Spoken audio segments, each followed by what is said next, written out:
प्रणाम करने से, एक बिलवृक्ष महादेव को अर्पण करने से कितना कितना पुण्य। दंती कोटि सहस्त्राणी, 1000 करोड़ हाथी किसी को दान करे, जो पुण्य मिले वो पुण्य सिर्फ एक बिल्वपत्र महादेव को अर्पण करने मात्र से।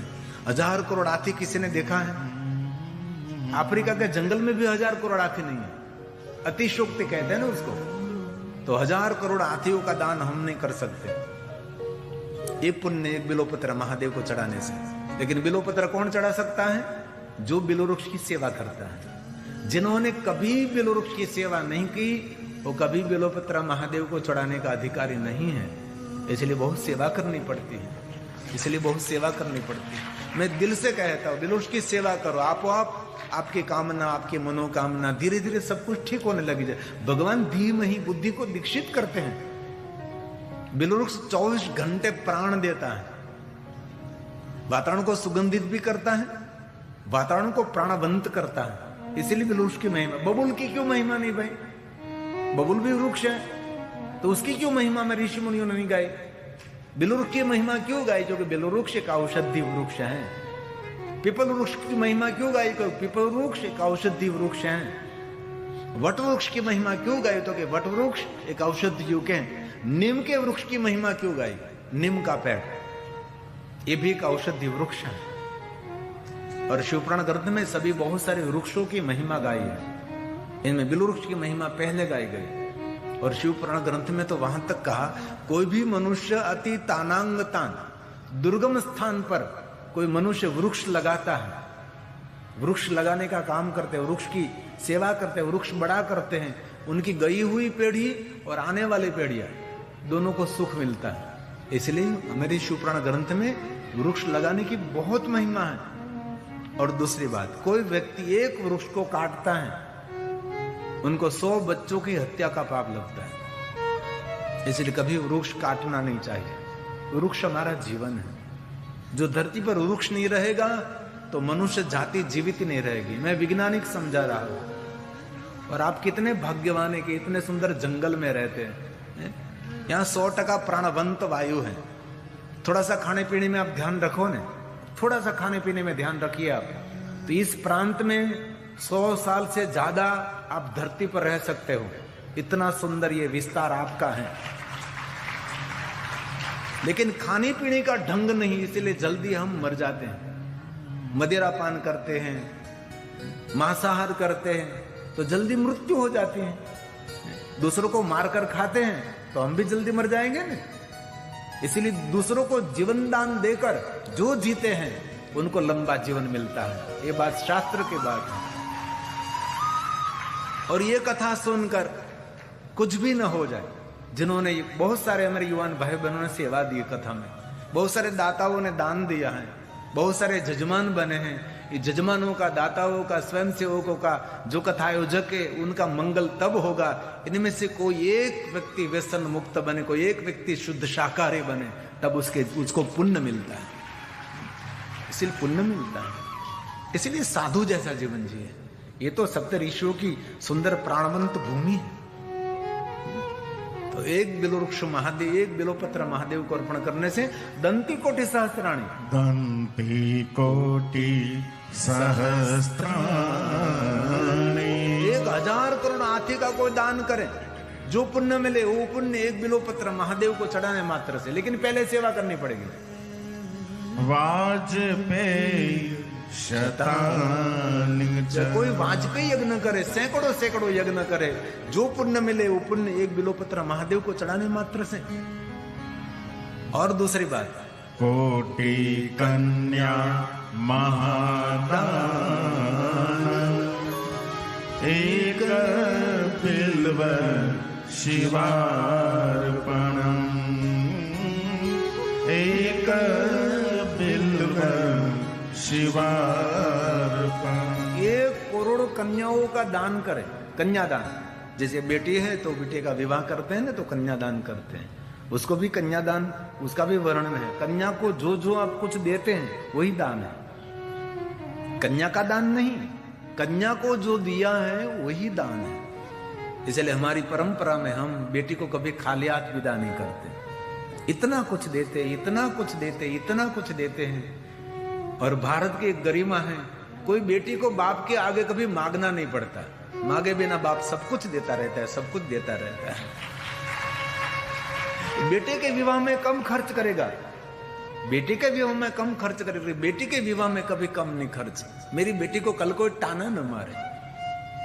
पिता जमीन गिरवे रख देता है, पिता बड़े ब्याज से पैसा ले आता है, बैंक में से बड़ी लोन लेता है, अपने मित्र सखा के पास से बड़े बड़े धन उधार ले लेते हैं और बेटी का धामधूम से विवाह करते हैं, कन्यादान करते हैं, कन्या को कुछ न कुछ देते हैं। और बेटी कभी ससुराल गई और पिता के घर आई तो बाप के घर से बेटी कभी खाली हाथ जाती भी नहीं है, बाप कुछ न कुछ देता है। ये मेरे भारत की महिमा है, ये मेरी सनातनी संस्कृति की महिमा है। और एक बात और, कोई झुपड़े में रहता हुआ पिता, उनकी बेटी का विवाह हो रहा है और इस पिता के पास कोई सुविधा नहीं है बेटी के विवाह के लिए, किसी को पता न पड़े, किसी को मालूम न पड़े, वैसे इस बेटी के विवाह में सहयोग करो, भगवान आपका सभी काम सरलता से पूर्ण कर देंगे। किसी को पता भी नहीं लगे कि आपने सहयोग दिया है। एक हाथ सत्कर्म कर रहा है तो दूसरे हाथ को पता भी नहीं लगना चाहिए। ऐसे सत्कार्य करें तो बहुत कुछ जीवन में बदलाव आएगा। और आगे कहा, जो व्यक्ति बिलवृक्ष के नीचे दीप माला प्रज्वलित करते हैं उसको तत्व ज्ञान प्राप्त होता है। तत्व ज्ञान मतलब तत्व का ज्ञान। इस सृष्टि क्या है, सृष्टि का सर्जक कौन है और मैं कौन हूं, जिनको तत्व ज्ञान कहा जाता है। जीवन नाशवर है, इस सृष्टि सभी नाशवंत हैं, उसको कहा तत्व ज्ञान कहा है। इसलिए कभी अवसर मिले तो बिलवृक्ष के नीचे दीपमाला प्रज्वलित कर। एक दीप नहीं, अगणित दीपों की माला, उसको कहते दीपमाला। ये शिव महापड़ ग्रंथ का श्लोक, एक एक श्लोक पुण्य देने वाला है। मैं सभी श्लोक नहीं गा रहा हूं, मुझे पता है ग्रामीण विस्तार है, सब लोग समझे ना समझे, लेकिन इस बात को पूरक है। ये श्लोक गाने से पुण्य मिलता है, ये श्लोक सुनने से पुण्य मिलता है।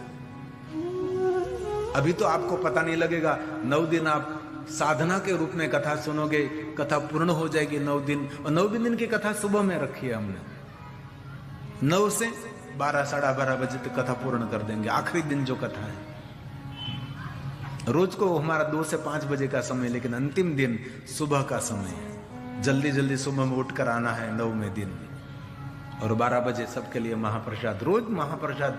मुझे हमारे मुकेश बाबा जी कह रहे थे कि बाबा जी यहाँ के लोग इतने दयालु हैं, इतने दयालु हैं, सुबह से लेकर शाम तक महाप्रसाद शुरू ही रहते, कितना ही खिलाते लेकिन खाली नहीं हो रहा है। देने वाले बहुत होते हैं ना, और देना भी चाहिए, देना भी चाहिए। अनक्षत्र को क्या कहा? अनक्षत्र को तीर्थ कहा है। सबसे बड़ा तीर्थ कोई है तो अनक्षत्र है, तीर्थों का तीर्थ उनको अनक्षत्र कहा। और यहाँ तो भोजन भंडारा चलाना बहुत सरल मुझे लगता है। चावल और सब्जी आ गई, दाल आ गई, हो गया भंडारा। सोमनाथ की कथा में आना, ये भंडारा, गुजरात में ऐसा भंडारा नहीं चलेगा बाबा जी। गुजरात में तो भंडारा कैसा होता है, कभी आना हमारी कथा में, भंडारा कैसा होता है, कैसे भोजन व्यवस्था होती है। इसलिए यहाँ तो बहुत सरल है, यहाँ भी इतना ठाट माट भी खड़ा नहीं करना पड़ता। यहाँ तो इतना सरल है। इस भंडारे में आपके तरफ से कुछ योगदान मिला है ना, तो इतना याद रखिए, आपकी आने वाली पीढ़ी जन्म जन्मांतर खाएगी ना तो भी खाली नहीं होगा। जिन्होंने भंडार में दान दिया बड़ा पुण्य होगा।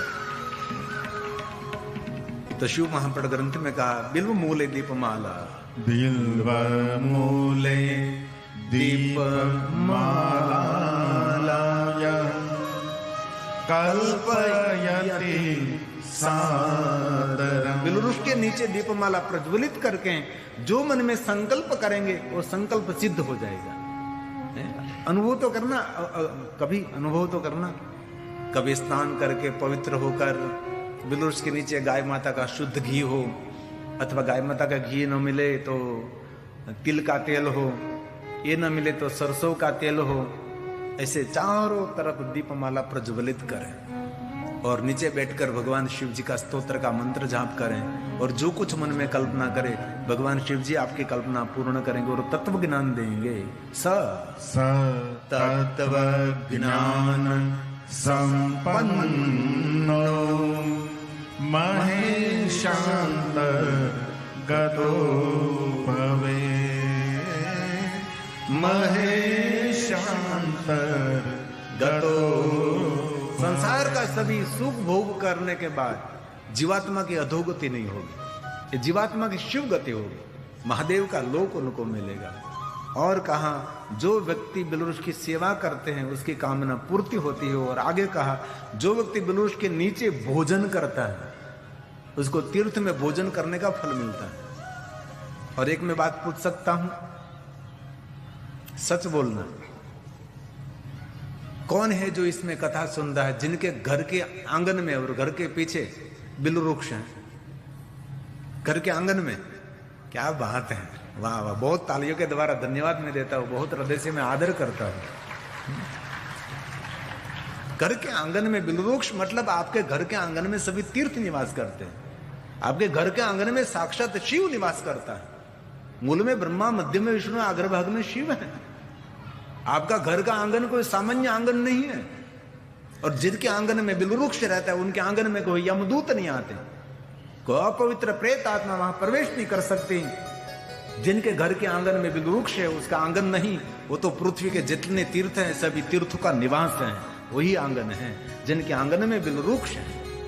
इसलिए बहुत धन्यवाद व्यक्त कर रहा हूं। बहुत सारे भाई बहनों ने अंगुली ऊंची की कि हमारे आंगन में बिलवृक्ष है, उसकी सेवा करो, रोज सेवा करो और समय मिले तो उसके नीचे बैठकर भोजन करो। कभी कभी घर परिवार एकत्र होकर नीचे जो घर में बनाए, लेकिन अभक्ष का भक्षण नहीं। भोजन पवित्र होना चाहिए। भोजन कैसा होना चाहिए? जिन भोजन पर तुलसी पत्र है ऐसा पवित्र भोजन। जिस भोजन हमने ठाकुर जी को अर्पण किया, जिस भोजन हमने भगवान को अर्पण किया, ऐसा भोजन, पवित्र भोजन।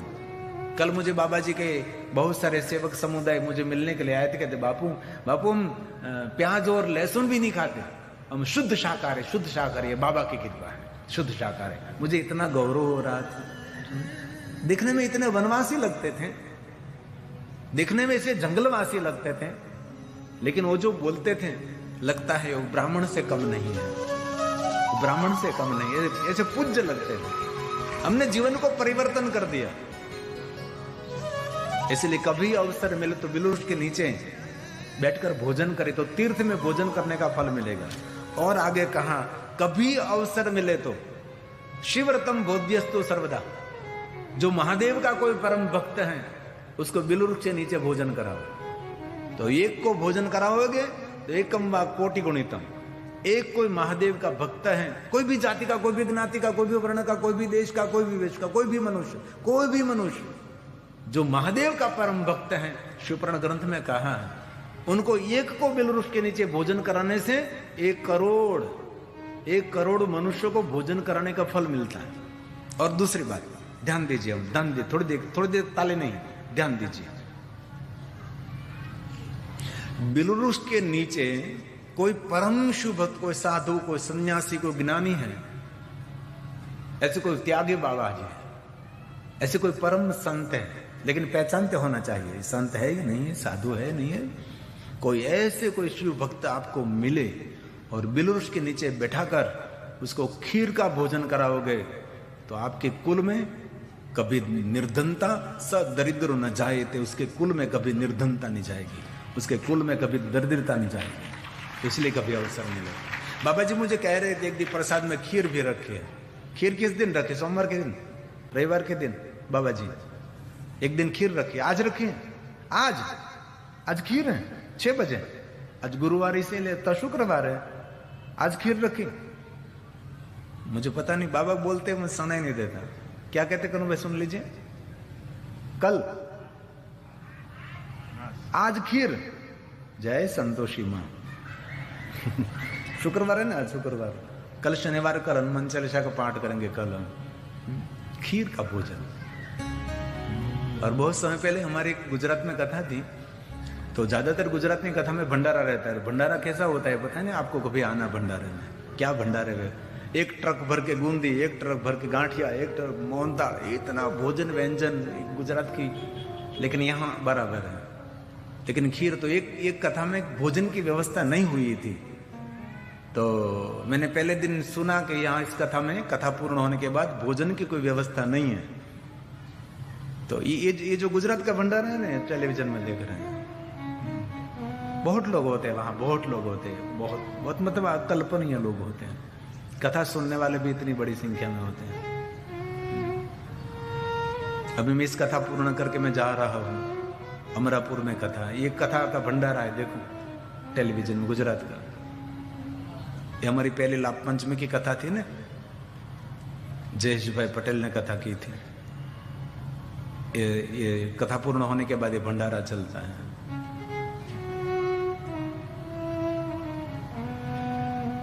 ये लापसी, सिरा, पूरी, रायता, गुंदी, गांठिया। आप कभी वीरपुर गए कि नहीं? जलाराम बापा वीरपुर रोज गुंदी गांठिया का प्रसाद चलता है। तो इस कथा में वो भोजन की सुविधा व्यवस्था नहीं थी, तो मैंने पहले दिन खीर का महात्म्य बताया। शिव भक्तों को खीर खिलाने से ये पुण्य मिलेगा, महादेव के भक्तों को खीर खिलाने से ये पुण्य मिलेगा। कहीं भगवान की कथा हो और कथा सुनने वाले भक्तों को खीर खिलाने से ये पुण्य मिलेगा। लगभग 1 घंटे तक मैंने खीर का महात्म्य गाया। 1 घंटे तक लगातार खीर खीर खीर खीर खीर बोलता रहा। एक बहन वो भी खड़ी हुई कि बाबू मुझे सबको खीर पिलानी है। मैं कि तो मेरा आयोजन सफल हो गया। दूसरी बहन वो भी कि मैं दूसरे दिन खीर पिलाऊंगी सबको। बाकी तो एक दिन में 4-4 10-10 बजे तो खीर का टेंट लग गया, चारों तरफ खीर खीर खीर खीर। इधर जाओ तो अपने खीर पी लो, खीर पी लो, इधर जाओ तो खीर पी लो, खीर पी लो। जहां जहां खीर खीर खीर, केसर युक्त खीर, काजू किशमिश सूखा मेवा डालकर, इतने चारों तरफ खीर का टेंट लग गया। मैंने 1 घंटे तक खीर का महात्म्य गाया था। मैंने तो कमाल कर दी खीर ने आज। तो वयोवृद्ध लोग थे जो उम्र जिनकी हो गई थी, वो लोग खीर पीते थे, लेकिन खीर पीते पीते उसके अंदर से बादाम का टुकड़ा निकलता था, काजू का टुकड़ा निकलता था, तो वो लोग तो खा नहीं सकते। ये लोग निकाल देते थे, जैसे बोर खाते हैं ना, क्यों ठड़िया निकालते हैं, ऐसे निकाल देते थे। तो बहुत आदर करता हूं आज जिनके तरफ से खीर का प्रसाद है, बहुत भाग्यवान है।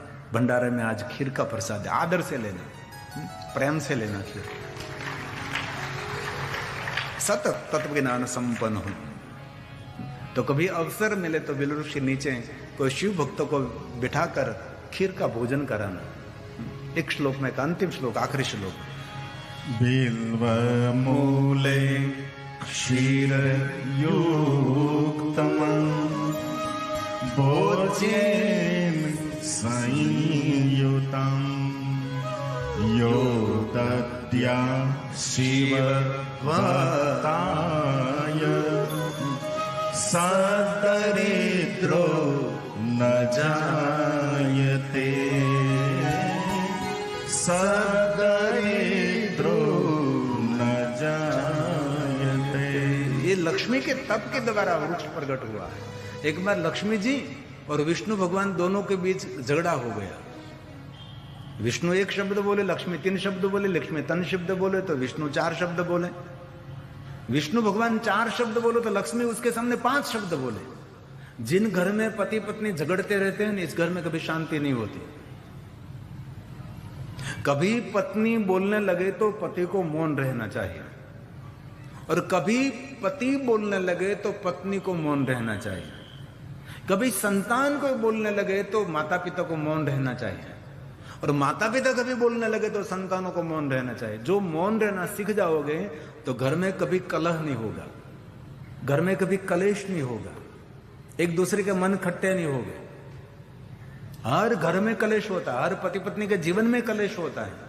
लेकिन एक बात दिल से कथा में याद रखिए, कभी सुबह सुबह में कलह नहीं करना चाहिए, और कभी संध्या के समय कलेश नहीं करना चाहिए, कभी भोजन के वक्त कलेश नहीं करना चाहिए, और कोई आपका पति और पत्नी कोई बाहर जा रहा है, यात्रा का प्रारंभ कर रहे हैं, तभी कोई कलेश नहीं करना चाहिए।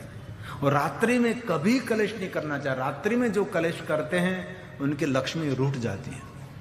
संध्या के समय जो कलेश करता है, सुबह में जो कलेश करता है, उनसे शिव रूठता है। भोजन के समय जो कलेश करता है उनकी अन्नपूर्णा रूठ जाती है।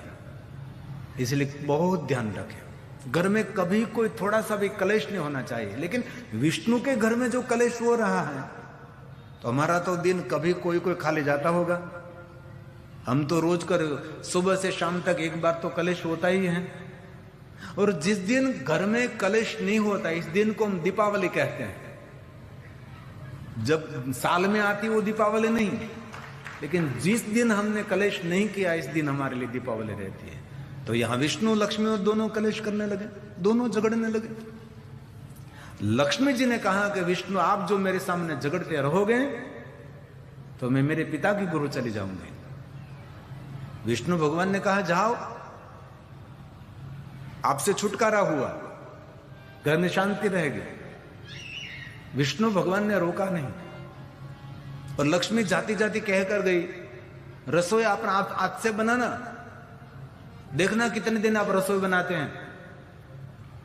भगवान विष्णु ने कहा कि लक्ष्मी, मुझे रसोई बनाना, भोजन बनाना आता है, आप जाओ। पति के साथ झगड़ा करके लक्ष्मी जी पिता के गुरु गए। लक्ष्मी जी को यह पता नहीं रसोई बनाने का विषय रसोई बनाने का, भोजन बनाने का विषय पुरुषों का है, बहनों का नहीं है। बहुत बहन अंदर ही अंदर प्रसन्न हो रही है कि रसोई भोजन बनाने का विषय उनका है, मेरा नहीं है। इसलिए आज शाम से उसको सौंप देना है कि आपको भोजन बनाना है। लेकिन बहन लोग कितना भोजन बना सकते हैं? 25 लोगों का भोजन, 50 लोगों का भोजन, बहुत आप कोई बहन 100 लोगों का भोजन बना सकते हैं।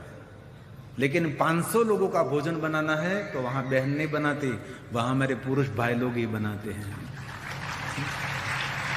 बड़े बड़े रसोई बनाने वाले पुरुष होते हैं, बड़ा रसोई बनाने वाला पुरुष ही होते हैं। बहन तो कम लोगों के रसोई बना सकती है। इसलिए विष्णु ने कहा, हम जात में बना लेंगे। लक्ष्मी गई, पिता के वहां रही, थोड़े दिनों तक वहां रही। लेकिन लक्ष्मी का तो स्वभाव ऐसा था, तो सब परिवार के साथ झगड़ा करने लगी। और भाइयों के साथ धनवंतरी, ऐरावत, शंख, अमरूद, कालकोट, ये सब लक्ष्मी के परिवार है। जब समुद्र मंथन करते करते समय लक्ष्मी के साथ जो समुद्र में से निकले वो लक्ष्मी का परिवार है। समुद्र उनका पिता है, सागर। तो भाइयों के साथ, भाभीियों के साथ, सबके साथ झगड़ा होने लगा। पिता के साथ झगड़ना शुरू हो गया। अब लक्ष्मी जी को अपनी गलती समझ में आई, अरे इससे तो भला था पति का गुरु, पति के गुरु में से एक पति के साथ ही झगड़ा हो रहा था, और पिता के गुरु में तो पूरे परिवार के साथ झगड़ा हो रहा है। अपनी गलती जब समझ में आती है तब बहुत समय निकल जाता है। समय पर जो गलती समझ में आ जाए तो बहुत कुछ ठीक हो सकता है। लेकिन किसी को समय पर गलती समझ में नहीं आती, समय बीत जाता है, तब पता लगता है कि अरे बहुत गलती कर दी हमने। कोई शराबपान करता है, कोई बीड़ी पीता है, कैंसर होने के बाद उसको पता लगता है कि अरे बीड़ी नहीं पीती हो तो ठीक रहता, मदिरापान नहीं किया होता तो ठीक रहता। लेकिन समय बीतने के बाद अपनी गलती समय पर जो समझ में आ जाए तो बहुत कुछ अच्छा हो सकता है। लक्ष्मी को लक्ष्मी की भूल आज समझ में आई और मन में सोचने लगे, अब मुझे विष्णु के पास रहने के लिए जाना है, पति के गुरु जाना है। नारद जी के पास गई। नारद जी, विष्णु भगवान को आप समझाओ, हमारे दोनों का समाधान करो, हम क्या करें? विष्णु भगवान ने कहा, कितने समय से आपके पियर में, मायके में? लक्ष्मी ने कहा, बहुत साल बीत गई, तो मैं अकेला समाधान नहीं करा सकता, तो नारद जी मुझे मदद करो आप। नारद जी ने कहा कि हम समाज का पंच एकत्र करेंगे। लक्ष्मी जी ने कहा, नारद जी मुझे मदद करो।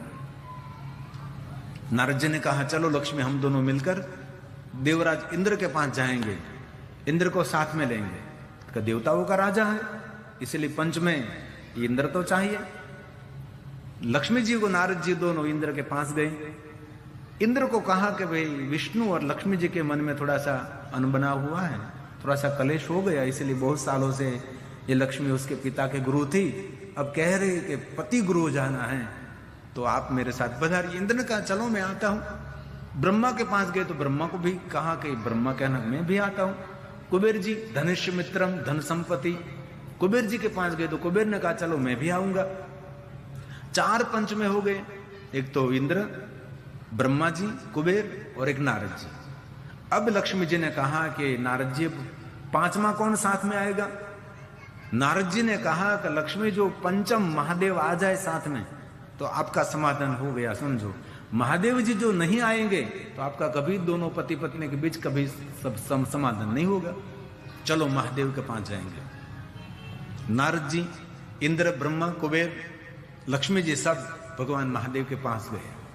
महादेव जी के पत्थर की शिला पर बाबा बैठे थे, नंग दड़ंग भस्म लगाकर, भस्मांगी बाबा, नागेंद्र हराय त्रिलोचनाय, 3 नेत्रों धारण करने वाले, नागों का हार पहनने वाले, जटाधारी जटाजुटधारी भगवान शंकर जी बैठे थे। शंकर जी भगवान ने देखा कि अरे लक्ष्मी जी, अरे इंद्र, ब्रह्मा, ये कुबेर जी सब आए हैं, क्यों आए हैं? भगवान महादेव ने खड़े होकर स्वागत किया, पधारिए पधारिए इंद्र पधारिए, ब्रह्मा जी पधारिए, कुबेर जी पधारिए। लक्ष्मी जी कैलाश में आना क्यों हुआ? लक्ष्मी जी ने नारद के सामने देखा और नारद जी ने कहा महादेव ऐसे तो कुछ भी नहीं है। महादेव ने कहा ऐसा कुछ भी ना हो तो आप यहां आते ही नहीं, कुछ न कुछ तो है ही, तो ही कैलाश की ओर आप आते हैं। कही नारद जी बात क्या है? नारद जी ने समझाया कि महादेव जी लक्ष्मी और विष्णु को दोनों के बीच थोड़ा सा कलेश हो गया है, इसीलिए इस दोनों का थोड़ा सा समाधान करना है। 4 हम मिलकर आए हैं, आप जो साथ में आए तो पंच पूरा हो जाए, और हम 5 मिलकर जाएंगे, विष्णु भगवान को समझाएंगे, और विष्णु भगवान को समझाने के बाद लक्ष्मी और विष्णु का रिश्ता फिर से जोड़ना है। आप साथ में जो आइए तो वह काम बन सकता है। महादेव ने कहा कि अरे कोई बात नहीं नारद जी, लक्ष्मी के घर में जो शांति हो रही है तो मैं जरूर आऊंगा। महादेव ने बाल में त्रिपुंड किया भस्म का, हाथ में त्रिशूल लिया, झोली खंभे डाली और महादेव निकले। चलो इंद्र, हे ब्रह्मा, कुबेर जी, नारद जी, लक्ष्मी जी चलो जाएंगे। विष्णु को ऐसा समझाएंगे कि लक्ष्मी आपके सामने कभी एक शब्द नहीं बोलेंगे, इतना सुंदर हम समाधान रिश्ता जोड़ देंगे, कभी कुछ कलेश नहीं होगा, चलो हम आ रहे हैं। भगवान महादेव कैलाश से निकले, कैलाश से नीचे उतर रहे थे। आगे महादेव हैं, उसके पीछे इंद्र हैं, उसके पीछे ब्रह्मा जी हैं, कुबेर जी हैं, नारद जी हैं, और पीछे पीछे लक्ष्मी जी जा रही हैं। मन ही मन लक्ष्मी जी मलका रही है, अब मेरा कलेश शांत हो जाएगा, विष्णु को समझाएंगे, विष्णु कभी मेरे सामने बोलेंगे नहीं। ऐसे मन ही मन विचार करके सब जा रहे हैं। और महादेव जी कैलाश से थोड़े नीचे उतरे, ऊपर से पार्वती की आवाज आई, कई बाजू, जोर से पार्वती ने कहा कई बाजू। तो महादेव ने कहा पूछना भूल गया मैं। पार्वती ने कहा पूछे बिना घर से बाहर पैर क्यों रखते आप? अरे पार्वती बात ऐसी है, थोड़ी सी जल्दी थी इसीलिए जा रहा हो। कहां जा रहे हो?